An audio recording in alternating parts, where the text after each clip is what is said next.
Достар, бүгін біз осындай әдемі печенье жасайтын боламыз. Кеттік. Ол үшін бізге бірінші бізге жұмыртқамызды жарып алуымыз керекпіз. Біз оны немен жаратын боламыз. Және потом біз масло қосатын боламыз. Бізге достар 120 грамм не керек. Сұйық май жайлап қоямыз. Міне 120 грамм неміз сұйық майымыз құйып алдық, енді осыны осы немізге құятын боламыз.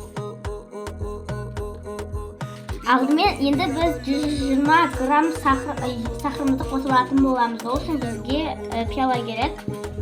Міне мен 120 немді қатысымды қосам. Тамызды осылай әдемілеп салып алдық, енді осыны осы неме табағыма құятын боламыз.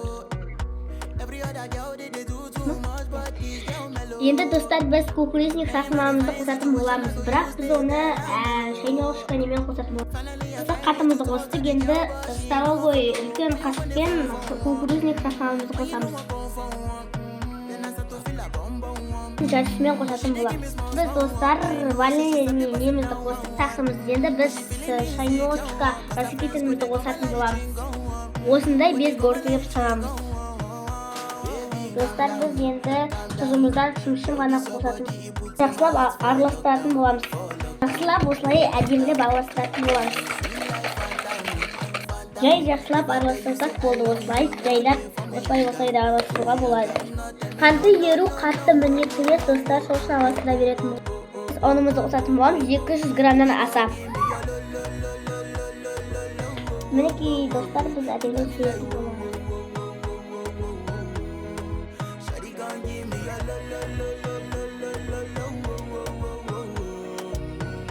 Достар, 250 ұнымыз чіппен араластыратын боламыз. Шашылып қалған жұмсақ қамырымызды шығу керек. Колбаска сияқты ұзын қылып жасап аламыз да, оларды кесетін боламыз. Колбасканы қалай кеседі, сол сияқты кесеміз.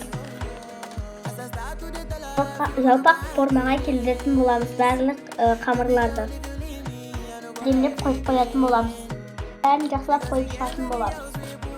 Осылай жасайтын боламыз. Шоколадтарымызды кететін боламыз. Деп жатқанша духовкаға нені қойып қоятын боламыз. Осылай духовкамызға салатын боламыз. Достар, мен печеньямды пісіп қалды. Дәмді дақылдар себетін болам. Сіздер сепкілеріңіз келмесе сеппей қойыңыздар. Мен осындай дақылдар себетін болам. Гүл дақылдарын себетін болам жақсылап. Әдемі печеньелердің дайын болды. Соны әдемілеп үзіп көрейік. Өте достар, жұмсақ, іші свежий піскен, өте әдемі. Сау болыңыз. Мен рецептім ұнаса, лайк, подписка басып кетіңіздер.